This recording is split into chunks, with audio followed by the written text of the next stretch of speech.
Hello, everybody. Welcome once again to our show. Today, we're discussing aging and money. If you have any questions, you can type in the comment section. If you have any comments that are relevant to our discussion this afternoon, you can also type them in the comment section. You can share the video. You can invite others. Let's grow together. Last week, Timber mentioned that if you manage and maintain a healthy lifestyle, probability of living long is high. And these days, retiring at 65 is not as obvious as it used to be. Before, it was given at 65 you would retire. But now, depending on your line of work, you can go even up to 100. People have led countries up to their 100th year. So it's possible. There's a very sad statistic that we wish to reflect on today as we talk about money and aging. It states that only 6% of South Africans can retire comfortably. I hope that as we discuss these statistics, you will get tips on how to manage your money as you age. Temba, do you have any news from the past week for our viewers? It's been a very eventful week, Tafadzo. I think there are three bullet points that have characterized this week. Number one, global stock markets everywhere, whether you look at it in America, in Europe, or even in Asia, or even in South Africa, global stock markets are at record high. And I hope those that follow us are invested in the stock market so that you can benefit from the high prices that we are seeing in the global stock markets. The other bullet point is that it's not good news with the cryptocurrency market. I think we've seen a pullback, especially as far as the Bitcoin price is concerned. And then the other bullet point, specifically for our South African audience, is that when we look at the markets, I think generally the market has had a very positive reception of the GNU government that has been formed. And I can only hope that it will be good news going forward. But I just want to zero in on two things, Tafadzo. The first thing is the Easy Equity platform has published statistics on what people are investing in on that particular platform. And I think they're very useful insights that we can get from what the Easy Equity platform has published as statistics. To those of you who do not know what Easy Equity is all about, it's an investment platform that we've spoken about on this particular channel. And we've really encouraged and advised those that follow us to start investing using this particular platform. At the moment, I think they are managing something like 19 billion of funds from their various clients. So yesterday they published or they lifted the lead on the investments that people are invested in on that particular platform. The reason why I thought these statistics would be useful to us is that it gives us a sense of how people are allocating their assets. And as you listen to these statistics, hopefully it will inform your asset allocation. Remember what we've always said, asset allocation is the greatest determinant of the return on your investment portfolio. In other words, how you allocate your investment capital between the various asset classes will really determine how your portfolio is going to do. So, what are some of the insights that we've seen? I think there are quite a number of insights, Tafadzo. Number one, if you look at the top 1% of clients, I think they call these top 1% as the alpha. So if you look at the top 1% of clients on this particular platform, and you look at how they are invested, their investments are heavily weighted towards exchange traded funds. So your top 1% of clients are more heavily weighted to ETFs. So ETFs comprise something like 59% of their holdings on average, and equities 20%, cash 7%, cryptos 6%, and unit trusts 5%, with property and bonds making up the rest. So what does that say to us? Your very rich people prefer ETFs. And then in addition to ETFs, they also prefer stocks, and then crypto at 6%, and then unit trust at 5%. But on average, in other words, if you look at the overall portfolio of the 19 billion, stocks still comprise about 53% of the allocation. ETFs, 42%, crypto, 5%. And the other insight, when you look at, when you go deeper into what are some of the shares that people are holding on the Johannesburg Stock Exchange, on the JSE, it would really be shares such as Sasol, Capitec Bank, Naspers, Discovery, and Shoprite. Internationally, it seems that people are interested in stocks such as Nvidia, Tesla, Apple, Microsoft, and Alphabet. So that is very, very interesting. That is very, very interesting. So before I move forward, what is it that we're trying to communicate from these statistics that have been published by Easy Equity? Number one, be very deliberate about your asset allocation. Have some ETFs somewhere there. I think, Tafadzo, we might need to do a show at some point on ETFs, because I've had a number of people asking me, what are these ETFs? An exchange traded fund is basically a basket of securities that trade on an exchange in the same way that shares trade on an exchange. So probably we might need to do a separate show on ETFs.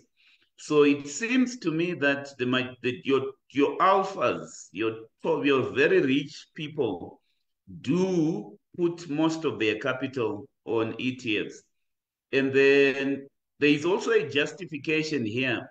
Remember, previously we've always advised our clients to not invest more than 5% of their portfolio on cryptocurrency.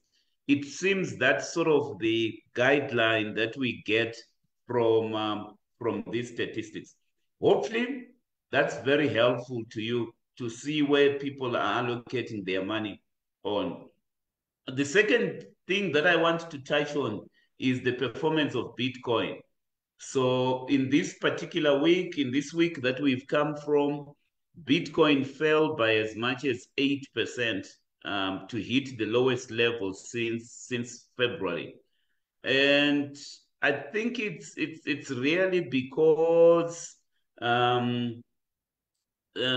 people are not as interested in Bitcoins as they were in February. If you remember, in February or in March, Bitcoin hit an all-time peak of something like 73,798, dollars, and we've seen a pullback. So you've got a situation here where the stock market is at record levels and where Bitcoin is going in the opposite direction. What that means is that for the purposes of diversification, just consider also having Bitcoins and stocks with a larger allocation of stocks in your portfolio. I guess that's the thing that we're trying to communicate, here. Let me stop here, Tafadzwa. and so that we can move on to the next segment of our show.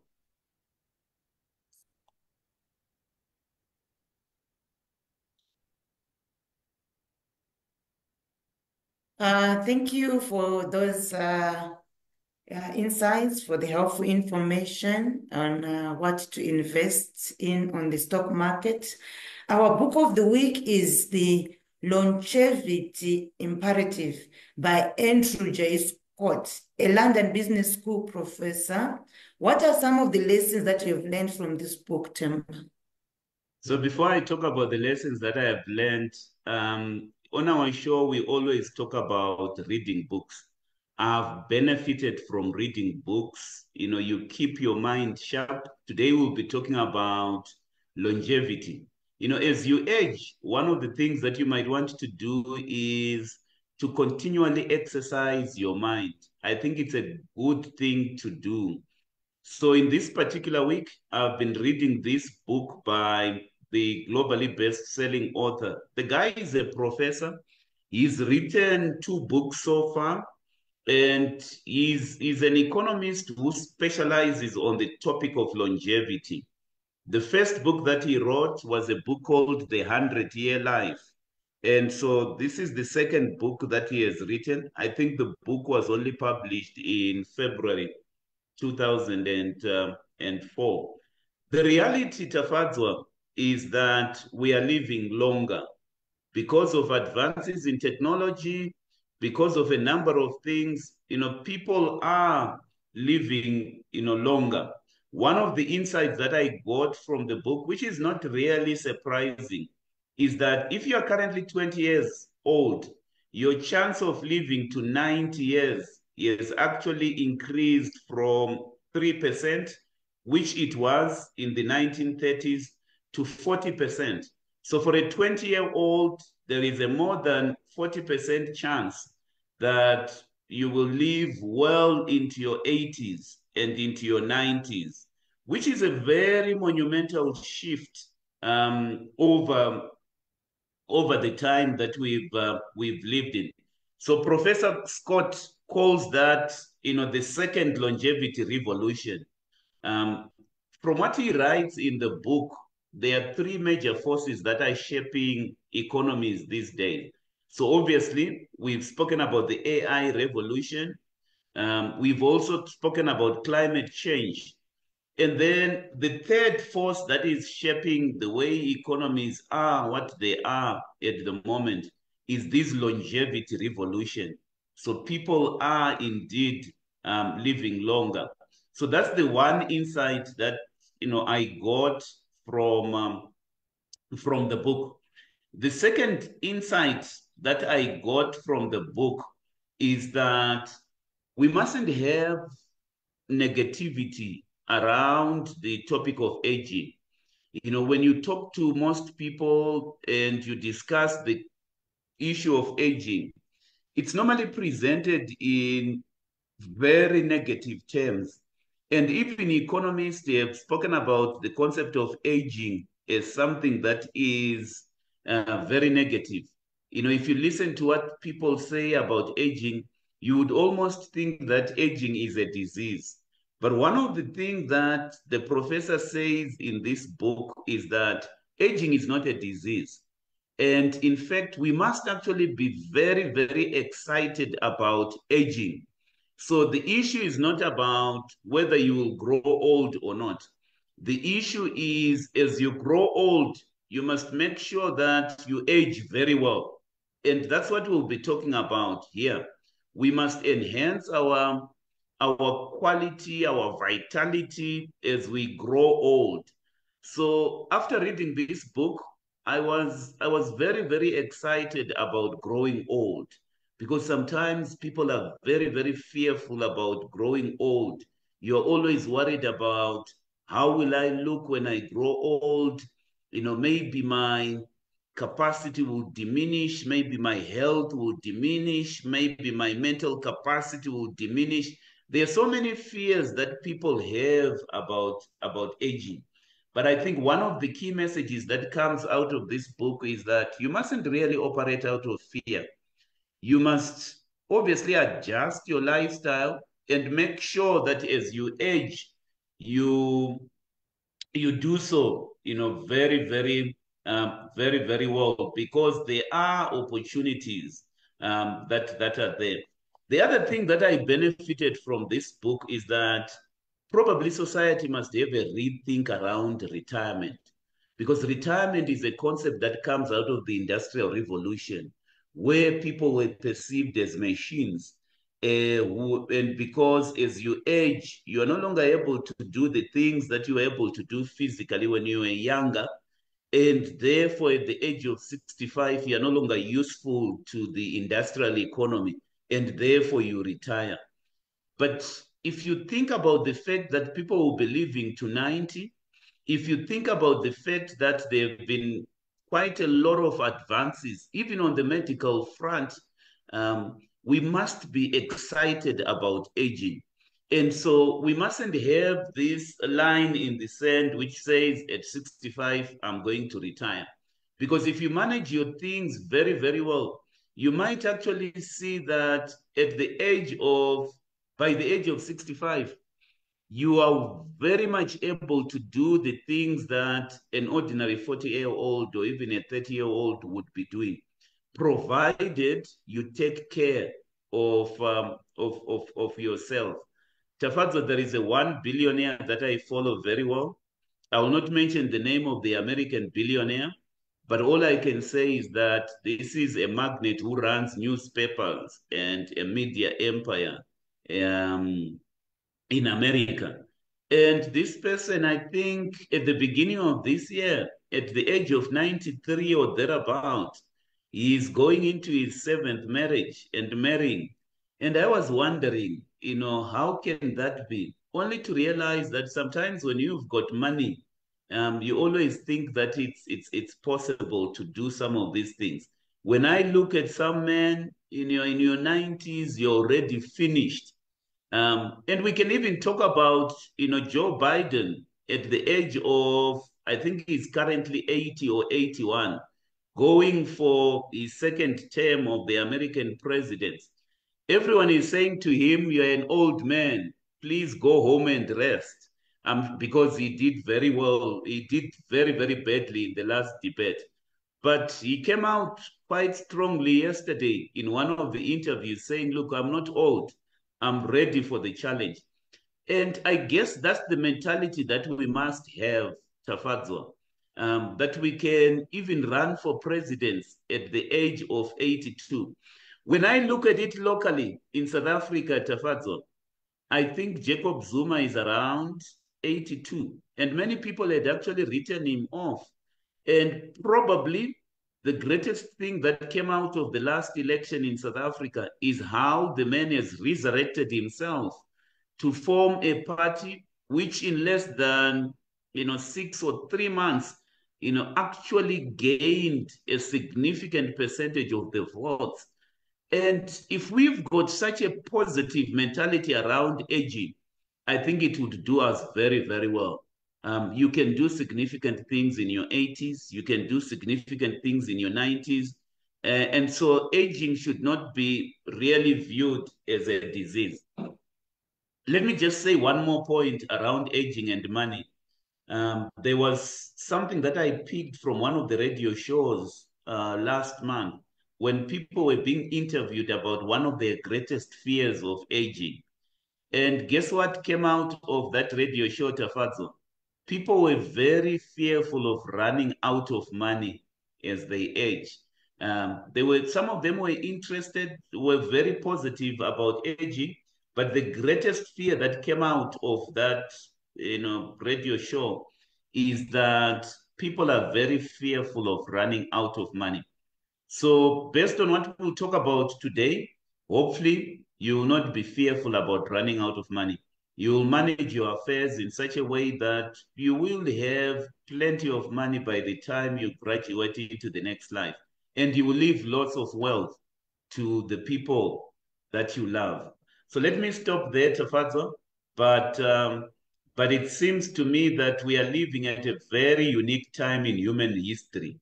And for the first time ever, your young people can be expected to live long enough to become old. And so we need to behave differently, especially when it comes to how we manage money. There is one more statistic, Tafado, before I hand over to you, which I learned from this book. They are basically saying by 2050, 1.5 billion people in the world will be over the age of 65. So that's a reality that's going to happen because people are going to live longer by the age of by 2050. A significant population of people, 1.6 billion people, will be over the age of 65. And I found that very, very interesting. And so we need to rethink things like careers. You are going to have different careers. So don't think of one career. Imagine yourself even at the age of 65, learning a new career and going into a new career. Imagine yourself even at the age of 65, starting a business. Those are the opportunities that are being presented.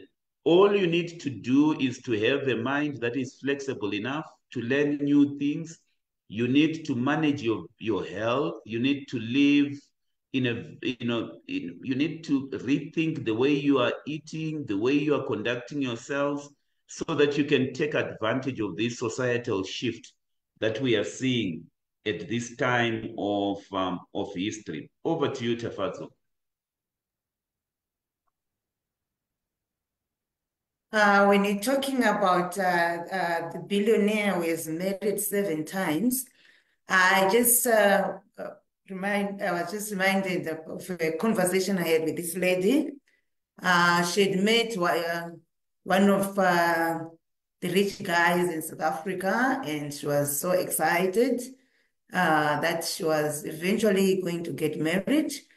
And I remember how excited she was at the beginning of the conversation. Then a few months later, when we met, and she was so disappointed that after she discovered how rich this guy is, he had shown him all the assets he has in South Africa. But unfortunately, she realized that she was not going to have access to these assets. It just reminded me of our discussion 2 weeks ago, I think, when you spoke about trust. So maybe that's the challenge with the women who marry these guys. Probably they think they will walk away with $1 billion, with $1 billion, with $1 billion. And then they realize that the money doesn't leave the men easily. And then the marriage doesn't work. So yeah, I guess if it was that easy, like one could just marry like that, I'm sure what attracts the young women or the ladies is probably knowing the net worth of the person, but probably not knowing that that money is not like you'll be given a card where you just go to Louis Vuitton and you swipe and you'll be having the great time of your life. So yeah, maybe that's why it ends up being 10 or 7 marriages. Before we talk about money management and aging, what are some of the retirement mistakes that people make, and how can we avoid these mistakes? So the billionaire that I was talking about, Tafadzwa, is Rupert Murdoch. You might have heard of him. I think he married for the 5th time, and I was mistaken. It's not for the 7th time. It was for the 5th time at the age of 93. So we can talk about everything else, Tafazo, but my point is, even in your 90, you're not finished. You can live long. So I think the one thing that I admire about this kind of guy is his vitality, it's his positivity, and I think that's a very good attitude to have. So we can talk about money and what people think, but I think let's just realize that we live in a time when even in your 90s, you're not really finished. Let's now talk about the 6 retirement mistakes that people make.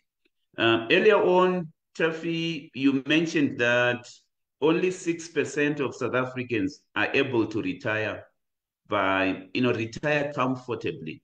What we see in most cases is that by the time people retire at the age of 65, their quality of life deteriorates significantly. They might have worked for a number of years, but by the time that they are asked to retire, they cannot maintain their quality of life. Some of them would need to move into a smaller house, significantly downgrade because their income levels go down. And so I was reflecting on why that is the case. What are some of the 6 retirement mistakes that people make? And the reason why I'm highlighting these 6 retirement mistakes is so as to help all of us. Some of us may be going through your peak years of earning income. And so you need to avoid these 6 retirement mistakes. Mistake number 1 is procrastination, delay when it comes to building your investment portfolio. Many people procrastinate quite a lot. So sometimes we run financial education shows such as this one, and we advise people set aside at least 10% of your monthly income towards savings and retirement, at least 10%, and increase that percentage progressively so that you are able to have a retirement portfolio by the time you retire. But what we find most of the time is that people procrastinate. At the end of this show, if you're listening to us, don't procrastinate, because that's a retirement mistake that many people make. The second mistake is inadequate savings. So what normally happens is that by the time people retire, the money that you have saved over time is not enough to sustain you. And I can almost guarantee you that whatever you're setting aside as part of your pension fund arrangement will not be enough to sustain you up to your 80s or your 90s. Most people run out of savings. So how can you avoid this? When you start working, if you're a young person, get into the habit of setting aside 10% of your monthly savings towards retirement. This is over and above what your company is reserving for your pension fund. So at least 10%. And as you earn more, increase that percentage to 15 to 20% and have a retirement portfolio of your own. Mistake number 3, lack of diversification. What we see most of the time is that even when people build their retirement portfolio, they put all their eggs in one basket. So you will have somebody who says, I want to start a business. And then they take all their retirement savings to invest in this business opportunity that has presented itself to them. And then the business fails. And then they lose all of the retirement capital that they have. The key to financial progress is diversification, which is why we started on a note that said you need to be very careful about your asset allocation. I think I gave you an understanding of what the top 1% of people that invest on the Easy Equity platform are investing in. They allocate their capital towards ETFs, towards crypto, towards stocks, and towards different asset classes. And that's what you must do as well. In the money that you are setting aside on a monthly basis, just make sure that you are adequately diversified. I would want to see cryptocurrency in your portfolio. Listen to our advice, not more than 5%. I would want to see stocks in there. I would want to see alternative investments. Just make sure that you are sufficiently diversified. Don't put all your eggs in one basket. Mistake number 4, ignoring or underestimating the risk of inflation. Never forget that as you prepare yourself for retirement, as you build your retirement nest egg, your greatest enemy is inflation. Even when you embark on your entrepreneurial activities, you've got, in fact, I always tell people that you've got three enemies. You've got three enemies, but your greatest enemy is inflation. The other enemy is costs. So you need to manage your costs very well. And then enemy number three is taxes. You need to make sure that you manage your tax affairs very well. But what I find most of the time is that people ignore or underestimate the risk of inflation. Inflation is an enemy against wealth accumulation. And that's the number that you need to be always watching and making sure that every month, every year, you are ahead of inflation and you are beating inflation. Because if at any stage of your life you are behind inflation, that will impact your retirement nest egg. Mistake number 5 is chasing short-term gains. You need to have a long-term outlook when it comes to investment. The kind of investment mentality that many people have is one that is characterized by short-termism. I call it short-termism. The desire to make a quick buck. That's why people fall for these investment scams that are promising that you will double your money in a month. That short-termism has killed people. Many people have lost money trying to make a quick buck. When it comes to accumulating wealth, just treat it as if you're running a marathon. This is not a short-term sprint, it's a marathon at the end of the day. And so the mistake that many people make, which results in 6% of the population retiring comfortably, is that your retirement journey or your investment journey is characterized by you chasing short-term gains, have a long-term outlook. When we talk about short-term gains, we are also talking about people panicking sometimes when their portfolio suffers short-term losses. There will be instances in your investment journey when you will have downward corrections in the price of your investment portfolio. Don't panic. Fear and greed are some of the emotions that impact on people on their investment journey. So we've always spoken about managing those emotions and making sure that you do not make investment decisions out of fear and that you do not make investment decisions out of greed. Make sure that you control your emotions. And then mistake number 6, neglecting to review and rebalancing your portfolio regularly. Here is the thing, beloveds. Gone are the days when you will invest and then watch your investment portfolio as it grows. There are so many shocks. There are so many things that can happen to your investment portfolios. Some of the companies that are doing well may not do well in the future. So what you need to do, and I do this every 6 months, I review my portfolio, I rebalance my portfolio depending on whatever is happening at that time. So you need to always be watching your portfolio. And so here is my advice to you. Many people set New Year resolutions, New Year goals at the beginning of each year. Make it a habit that one of the things that you do at the beginning of the year is to look at your investment portfolio, set new investment goals, and rebalance your portfolio so that your portfolio is able to achieve the retirement goals that you are pursuing.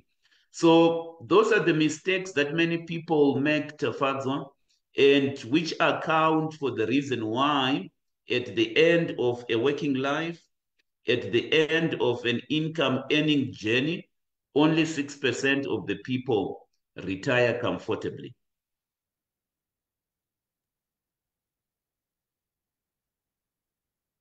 During the week, I got a question from one of the viewers, and he was asking that as people age, opportunities also become difficult to come by. What would do you have any suggestions of investments that people can consider? Maybe they're already over 50 and they're looking at opportunities that they can consider, maybe that they can pursue in their old age. So two things that I would want to say in response to your question. And the first response is really, talking to the mindset that says as you grow old, opportunities become fewer. It's not true. One of the things that I have highlighted in terms of the insights from the book that I have spoken about is that we are living in a very unique time in history. Think of the opportunities that AI will present. Think of the opportunities that many of the trends that we've been talking about will actually present to us. Some of those opportunities will enable old people to start businesses which they could not start before. And so I'm disputing the fact that as you grow old, opportunities are also going to diminish. Let's just realize that we are living in a time of great opportunities.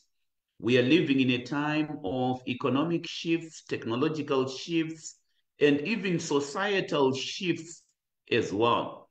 So as a person who is growing old, never see yourself as having lost opportunity. Be on the lookout for opportunities and be able to deploy your investment capital to take advantage of opportunities. The second thing that I would want to say is that obviously the one thing that will happen as you grow old is that physically there are certain tasks that you're not going to be able to do. There is vitality that you're going to lose. So that's granted. What I prefer is a situation where, and this may also apply to people that start business, we need to partner across generation. So you are an old person, partner with a young person who's got more vigor, more vitality in starting a business. So old people can start businesses. Why? Because they've got the capital. But you might not have the vigor, the energy to be able to pursue that entrepreneurial opportunity. Why don't you partner with a 30-year-old who's got that energy, but may not necessarily have wisdom to pursue this entrepreneurial journey? So one of the things that I think is viable is for people to partner across generations, because that becomes very, very important. So here is my tip for you. You probably might have heard of certain groupings of people. Let's talk about the Jews, the Jewish community. Let's talk about certain Indian communities and other communities in different parts of the world. One of the things that normally happens is that the one patriarch in a particular generation starts a business. They bring into that business their sons, their daughters, who have been earmarked to continue that business empire. So what you will see as time progresses is that the patriarch who started the business or the matriarch who started the business, as they grow old, they will leave some of the responsibilities. They will not really retire. Because remember, retirement is an old concept that comes from the Industrial Revolution. But they will begin to delegate certain tasks to the younger generation as they come into the business. But they will still continue to be in the business, playing an advisory role, dispensing the wisdom that they have acquired over the years, and even learning new things as well. The third thing that I would want to say, and this may not necessarily apply to people that have started business, it applies across generations as well. And the thing that I would want to say is that it's really possible to start a career even after you've retired. What we are seeing more and more as a result of technological shifts is that there are certain careers that are being created. And if you look at some of these careers, they do not necessarily require the physical energy to be expended. They just require you to be mentally sharp. It could be a trading career, for example. Think of a trader, Tafazo. I know of very old traders. It could be people trading Forex. It could be people trading even indices. Because what we are seeing now is a gradual shift of people moving from trading currencies to trading market indices. What stops an old person from being a trader? I don't see anything that stops an old person from being a trader. Yes, an old person might not be a driver, maybe because their eyesight is diminishing. They may not necessarily be a construction worker because their physical energy is diminishing. But there are careers that can be created. And we can mention quite a number of some of these careers. I don't see anything that can stop. What can stop an old person from starting a podcast or starting a show on social media? I don't see anything that can stop an old person from doing that, from sharing their knowledge and the wisdom that they have acquired over the years over a social media platform such as we are doing, Tafazo. I intend to do this well into my 80s and even my 90s. So let's move away from this mentality that says there are no opportunities for old people. Let's also move into a thinking that says, as far as vitality and physical energy is concerned, old people can partner with young people. And that's my thinking on that topic, Tafazo. Thank you very much. I was also thinking, I listened to a lot of speakers, and I know of many speakers like Brian Tracy, who in their old age, they still writing, they're still speaking, they're still doing all these things. I'm sure the technology bit, they work with young people who are up to date. Like as we were saying, that you can work with young people who are knowledgeable. But if you are an expert in something, whatever you're good at, you can take that opportunity because you've got the wisdom, you've got the experience, and people can listen to you because you have the know-how. You just need to know how to monetize that expertise. Then you can grow a career out of that. Yeah, so I agree with you there that it's a mindset issue. If you are prepared when you get there, as long as you're healthy and you're still functional, yeah, you can still create your own economy. What are some of your tips on managing money to our audience as people age? So let me talk about 4 generations, Tafadhol. The first generation that I want to speak to is the generation that is normally referred to as the Gen Zs. The Gen Zs is the generation, I think, that was born between 1997 and 2012. So let's talk about what I think that generation should be doing as far as money is concerned. If you look at that generation, it comprises of young people who are entering the workforce, and some of them may still be studying and may be in university or in tertiary institutions. So the tips or the financial tips that I would give to that particular generation is: number one, financial education. You need to take advantage of financial literacy resources to understand budgeting, saving, and investing. This is the time to educate yourself so that you equip yourself on those three topics: budgeting, saving, and investing. Listen to as many speakers as possible on financial education and get as much knowledge as possible. I think there's so many resources, there. Number two, use credit wisely. Most of these young people have not been trained on how to use credit. And so to the extent to which you will have opportunities to borrow from financial institutions, use credit cards, use loans responsibly. And it's your time to establish a good credit history.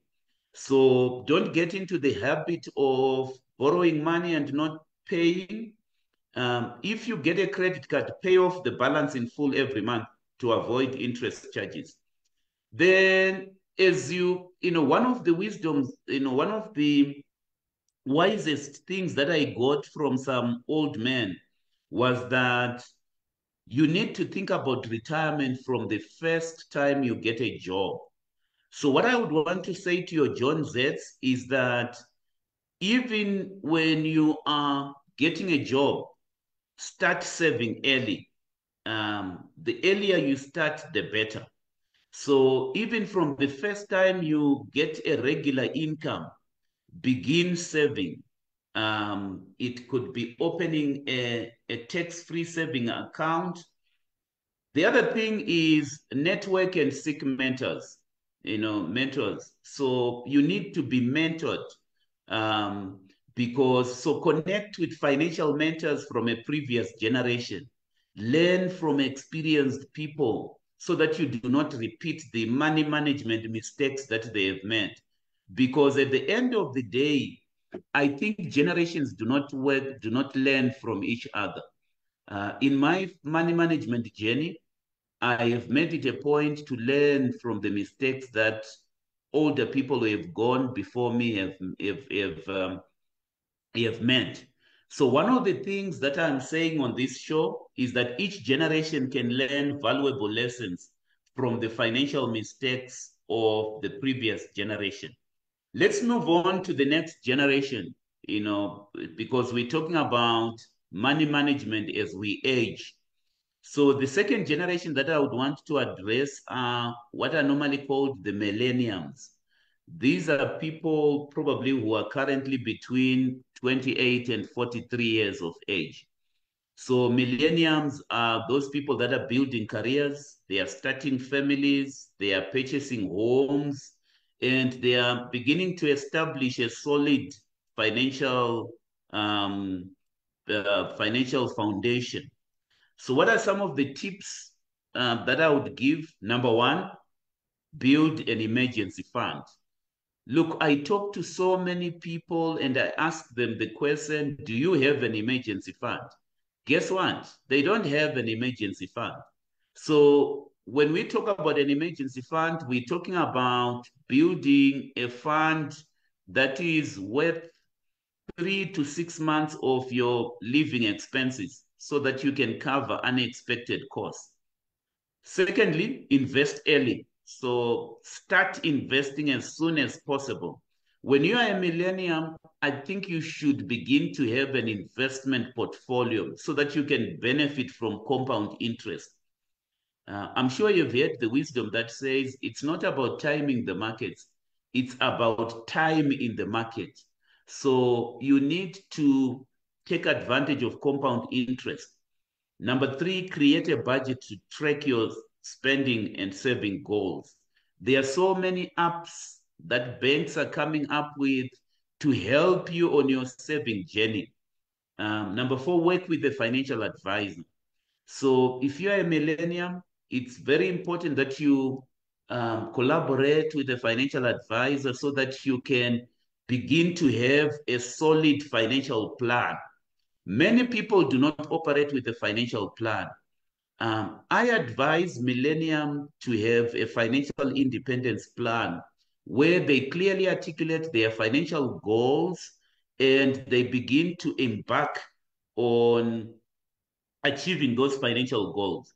Some of the mistakes that millennium make is delaying investing. So remember, we spoke about procrastinating.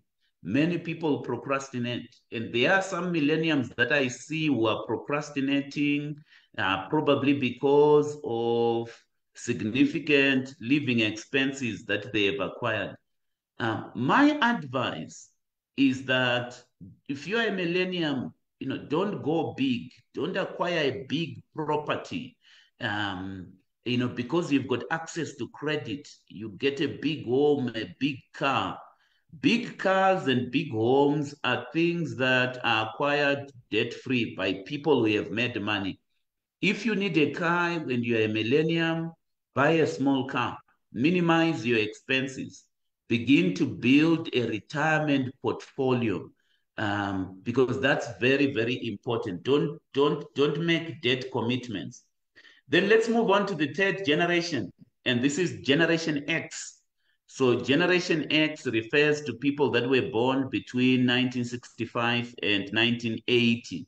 So currently that generation probably would be in their 40s and in their 50s. So if you look at your Gen X, these are the people that are typically in their peak earning years, but they are facing significant expenses because they are having to finance the education of their children. And they are also caring for their aging parents. So if we were to look at it within a South African context, these are the people that um, suffering from black tax, right? So what are my financial tips to that particular generation? Number one, maximize your retirement contribution. When you started off your career, you were probably saving 10% of your monthly expenses.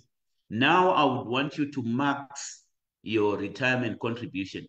Increase that retirement contribution to probably 30% of your monthly income so that you can take full advantage of the markets.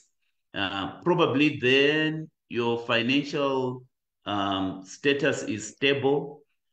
Secondly, in that generation, you need to prioritize paying off high interest debt. So that's the time that I would want you to be debt free. If you have accumulated home loan debt, motor vehicle finance debt, this is the time that you need to be paying off that debt. You do not want to go into your retirement years with a lot of debt, right? And then thirdly, you need to create a fund for your children. Because what I find most of the time in that generation is that you are having to finance the education of your children. And sometimes the people in that generation may actually compromise on the education of their children. So if you have children, ensure that you are saving efficiently for their education. So you may want to consider creating an education fund for your children so that they can finance their way through their university years. You need to update your risk cover. So make sure that your life insurance is up to date because that's very, very important. It will help you to take care of your family should anything unforeseen happen. What I find with this generation is that they make, so many mistakes. Mistake number one is that they are highly indebted. This is the generation that is highly indebted. And because they are highly indebted, they tend to compromise on their retirement savings because of the financial pressures that they are having to contend with at that phase of their lives.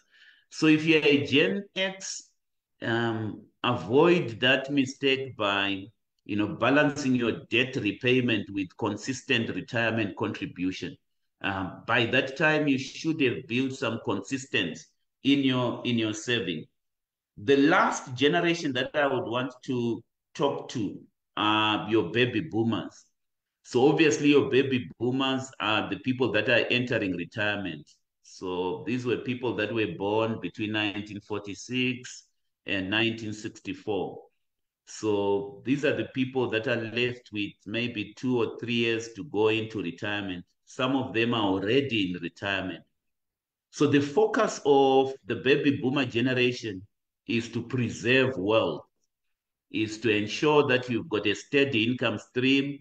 And if you look at the particular needs of that generation, it's got to do with medical expenses. Because remember, as you age, you your health care bills start piling up. So one of the tips that I would give to that generation concerns healthcare planning, because inevitably, as you go into that particular phase of your life, medical expenses are going to go up. So what you need to do is to explore long-term healthcare options, ensure that you've got a comprehensive medical aid plan. That should be a priority. Secondly, you need to review your retirement plans. So just ensure that your retirement savings are sufficient to cover your expected long lifespan. Remember what we spoke about, the longevity imperative. We would want you to age well. So before you go into retirement, you need to consult a financial advisor so that you can adjust your investment strategy if that is needed. And then thirdly, this is the time that you need to be doing comprehensive estate planning because you can die at any time. So you need to update your will. You need to do a full estate plan calculation to ensure that you are aware of all the costs and all the tax implications, but also to ensure that you efficiently transfer wealth to those that will come, after you. Tafadzo, we've been talking about the fact that a good man or a good woman will leave an inheritance to their children's children. When you are entering those retirement years, you need to be thinking about your children's children. And then number four, you need to absolutely cut on any unnecessary expenses. So if you're a baby boomer, you need to review your expenses, eliminate unnecessary expenses such as debit orders, such as subscriptions, because the elimination of those unnecessary expenses will actually stretch your retirement savings further. Some of the common mistakes that baby boomers make is that obviously they have underestimated their retirement needs, which leads to inadequate savings. And they've underestimated their healthcare costs.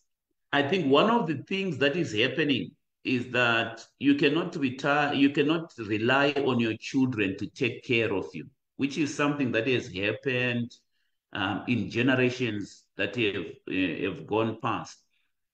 What we are saying here is that adjust the way you manage money as you age. Just make sure that you review your financial situation and align it with the needs that you have at every phase of your life. Typically, what happens, Tafadzwa, is that if you are very young and you are working for the very first time, you can take risks. So what I would want with young people that are entering, these people that we've spoken about, your Gen Zs, if you are entering the workplace, the workforce at the moment, take as much investment risk as possible. This is the time to risk it. I normally get people who say, I will wait until I'm older to start a business. No. You can start a business soon after leaving school. There is nothing that stops you from doing so. So what I would want with people that are young is for you to take as much financial risk as possible, learn about derivatives, learn about retiring early, explore financially. You can make mistakes as a young person as long as you're making what I call innovative mistakes, as long as you suffer from innovative failure, I will forgive you for doing that. Read as many books as possible if you're a young person. And start investing early. because this journey of financial independence benefits the person who does not procrastinate, who does not delay, but who goes for it. So that's my advice to young people. Then, if to the middle-aged people who are starting families, make sure you start your family while least you have achieved some kind of financial independence, so that you do not start on a situation where you finance your lifestyle with debt. Some of you probably who are middle-aged, you're planning weddings. Don't finance those weddings. Don't buy house. Don't buy cars financed with debt. It will not help you and it will not end well. So managing debt becomes a huge imperative for your middle-aged people. And then as you go on, it's very important to invest in the next generation. Part of what we feel strongly about is that you need to leave something for the next generation. So as you age into your 60s, 70s, the focus really should be leaving wealth to your next generation and making sure that you do not unnecessarily scatter that wealth. So I can go on and go on, Tafadzwa, but our time is up. Probably we should start, thinking about rounding up. Tafadzwa and I are speakers, and we do quite a lot of speaking.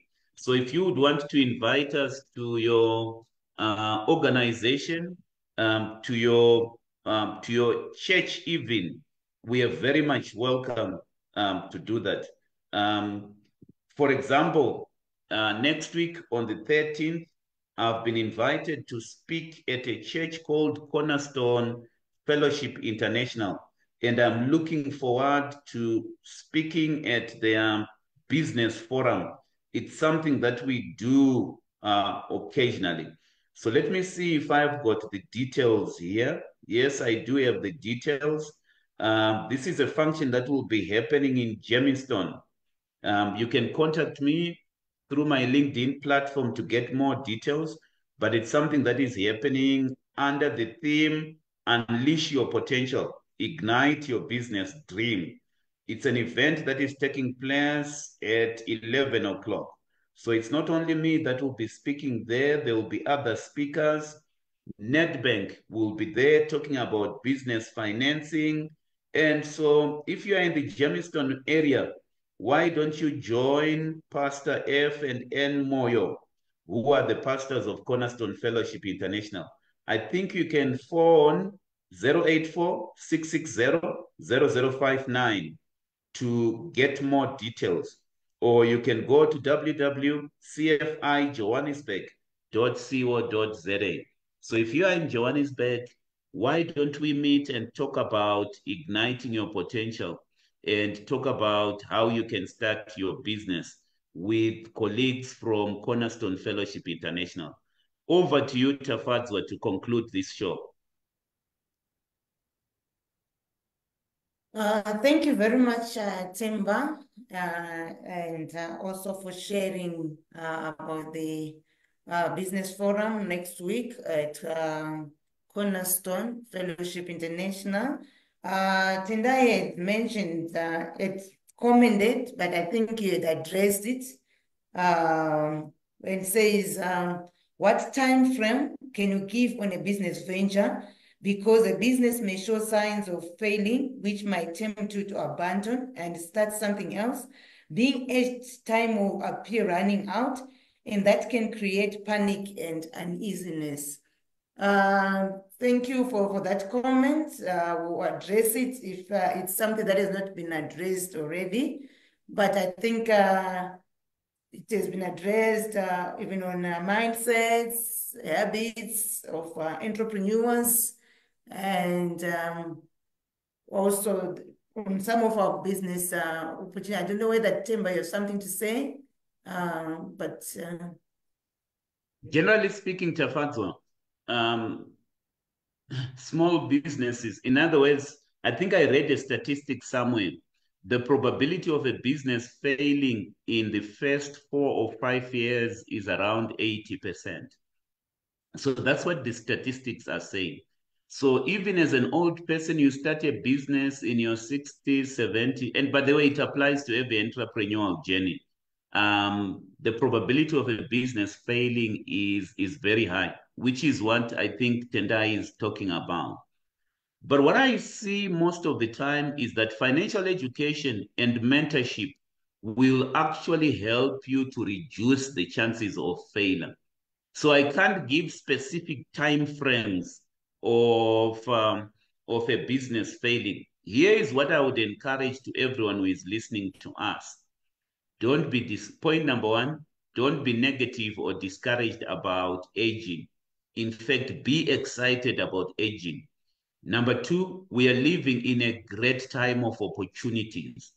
Don't have this mindset that says opportunities are diminishing. Number three, to the extent to which your energy is failing you, your vitality is failing you, partner with your young person. We need partnership and learning from each other across generations because that's very, very important. Point number four, even businesses that are established are actually failing because of certain shifts, whether it's technological shifts that we actually experience. So there is not even a guarantee that says if you started a business long time ago, the business will not fail. It may actually fail. There is also nothing that says if you start a business today, that business may fail, very, very, very, very soon. So Tendai, I can't give exact time frames, but I want you to have the right mindset. I think mindset from a show that we've presented earlier on, Tafadzo, accounts for 80% of success, whether it's managing your own money or even managing a business. Mindset is very, very important. You need a mindset of resilience. You need a mindset of positivity. You need to be very, very excited, and you need faith when it comes to mindset as well. Let me end on a note, Tafadzo, that says it's never too late. I may be speaking to somebody who feels that it's too late for me to build a retirement portfolio. I have lost years it's never too late. It's never too late to get advice from anyone. It's never too late to start investing. All you need to do is to get mentorship and to get guidance from somebody who is experienced. So find that experienced person, embark on your investment journey, on your wealth accumulation journey with somebody holding your hands or with an accountability partner. Even when you decide to start a business, I think all will go well if you do that. That's all I can say, Tafadzo. Thank you very much for that response, and thank you everyone for joining us.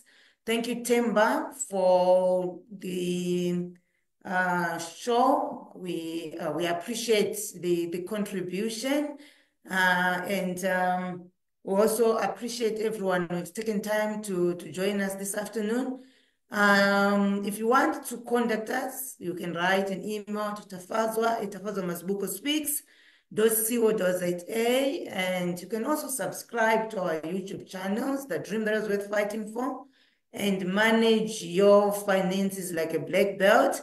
And as Themba said, if you want us to speak at your event, you can write an email to tafazwamasbukospeaks.co.za, or you can contact Themba on his LinkedIn account.